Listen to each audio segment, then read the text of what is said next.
السلام علیکم ناظرین، آپ سبھی کا ہمارے یوٹیوب چینل ریختہ کلاسز میں خیر مقدم ہے۔ امید کرتا ہوں کہ آپ ناظرین خیریت سے ہوں گے۔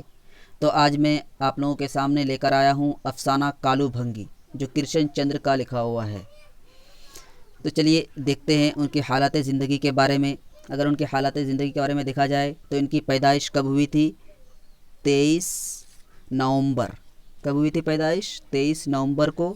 اور کب؟ 1914 عیسوی میں، سن 1914 عیسوی میں۔ اور ان کے والد صاحب کا نام تھا ڈاکٹر گوری شنکر۔ کیا نام تھا؟ ڈاکٹر گوری شنکر۔ ڈاکٹر گوری شنکر۔ اور ان کی وفات کے بارے میں اگر بات کی جائے تو ان کا وفات جو تھا کب ہوا تھا؟ 8 مارچ۔ کب؟ 8 مارچ 1977 عیسوی میں۔ 1977 عیسوی میں۔ اور کہاں وفات کیے تھے؟ ممبئی میں۔ کہاں؟ ممبئی میں۔ اور ان کی پیدائش کہاں ہوا تھا؟ وزیر آباد میں۔ کہاں؟ وزیر آباد۔ تو یہ سب یاد رکھنا ہے، یہ بیسک باتیں ہیں۔ تو چلیے شروعات کرتے ہیں، دیکھتے ہیں اس کا خلاصہ۔ کرشن چندر اردو ادب کے نہایت ہی ہر دل عزیز اور مقبول افسانہ نگار ہیں، یعنی اردو افسانے میں ان کا مقام بہت ہی اونچا ہے۔ منشی پریم چند کے صنف افسانہ نگاری میں ان کو دوسرا مقام حاصل ہے، یعنی افسانہ نگاری میں منشی پریم چند کو پہلا مقام حاصل ہے اور ان کو دوسرا مقام حاصل ہے۔ ان کی افسانہ نگاری کی شروعات رومانی کہانیوں سے ہوئی، مگر بہت جلد وہ رومانیت سے کوچ کرتے ہوئے حقیقت نگاری کی طرف قدم بڑھاتے ہوئے اس میدان میں انہوں نے وہ کارنامہ انجام دیا جسے ہمیشہ یاد رکھا جائے گا۔ تو پہلے جو تھے افسانہ لکھتے تھے وہ رومانیت پر مبنی تھی، اور بعد میں یہ پھر دوسری طرف آ گئے۔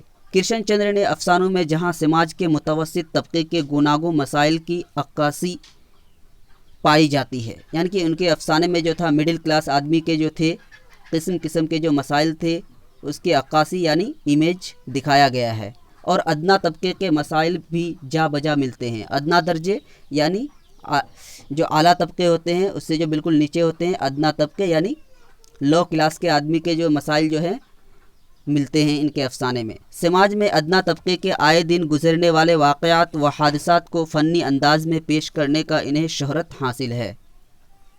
افسانہ کالو بھنگی میں کرشن چندر کی کردار نگاری کا دلکش نمونہ دیکھنے کو ملتا ہے، یعنی افسانہ کالو بھنگی میں جو ہے کرشن چندر نے کردار نگاری کو بہت ہی اچھے طریقے سے بیان کیا ہے۔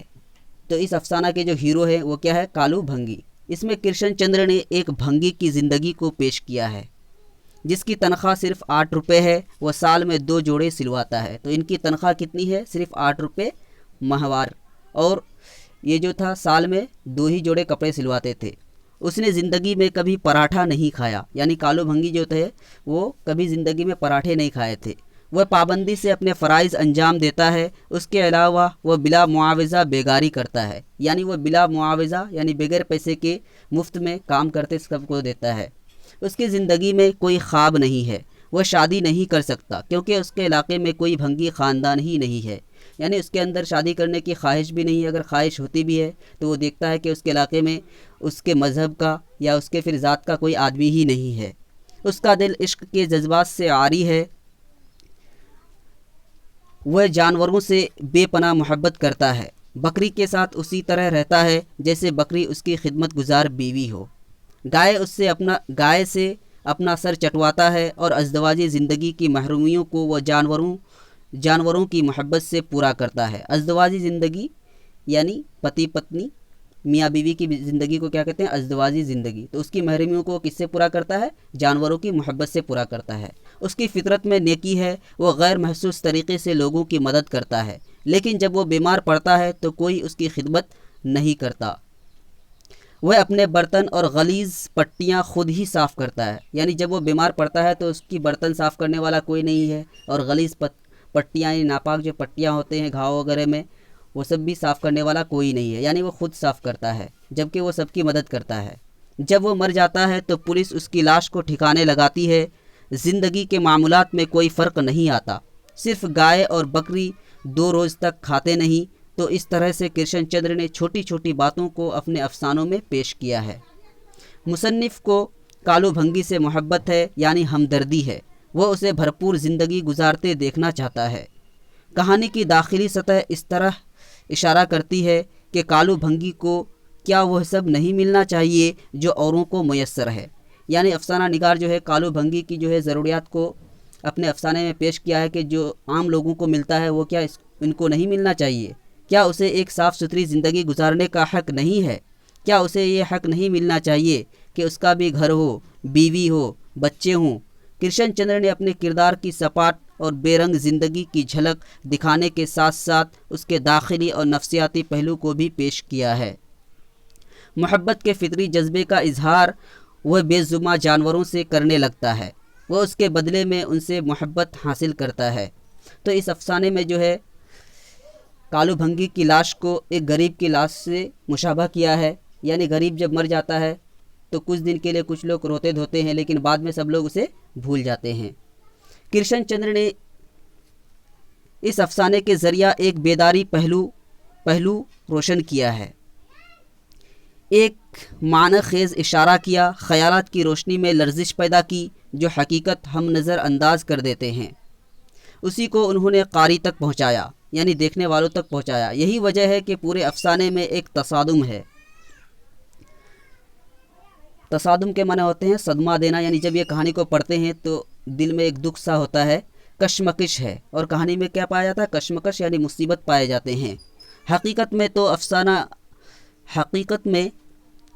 ایک لائن چھوٹ گیا، کشمکش ہے، لیکن یہ کشمکش کرشن چندر نے صرف اپنے بیانیہ میں ظاہر کی ہے، حقیقت میں تو افسانہ پانی کی طرح رواں ہے۔ انہوں نے مسائل اور ارتقاء کو نئے روپ میں پیش کیا ہے۔ ارتقاء یعنی ترقی یافتہ جو شکل ہوتی ہے اس کو ارتقاء کہتے ہیں۔ انہوں نے حقیقت کے جس پہلو کو بھی لیا اس کو بہترین رنگ اور نقشہ دیا۔ کرشن چندر نے انسان دوستی، زندہ رہنے کے لیے جدوجہد، الجھنوں میں مبتلا ذہن کو نہایت سنجیدگی سے بیان کیا ہے۔ ان کے شعور کی روح صاف اور توانا ہے، کسی جملے سے کسی بھی طرح کی غلط فہمی کا کوئی سوال ہی نہیں۔ ان کا افسانہ ایسی کیفیت حاصل کر لیتا ہے کہ آراستگی و مشاہدگی کی ضرورت باقی نہیں رہتی۔ آراستگی اور مشاہدگی کا مطلب ہوتا ہے سنورنا، ضرورت باقی نہیں رہتی۔ کرشن چندر نے افسانے میں جمالیاتی اقدار موجود ہے، یعنی کہ افسانے میں جو ہے دیکھنے میں بہت ہی اچھے لگتے ہیں۔ ان کے اس افسانے میں رومانیت بھی ہے اور حقیقت نگاری بھی۔ ہم کہہ سکتے ہیں کہ ان کا افسانہ سبھی فنی خوبیوں پر کھڑا اترتا ہے۔ تو یہ ہے افسانہ کالو بھنگی کا مختصر خلاصہ۔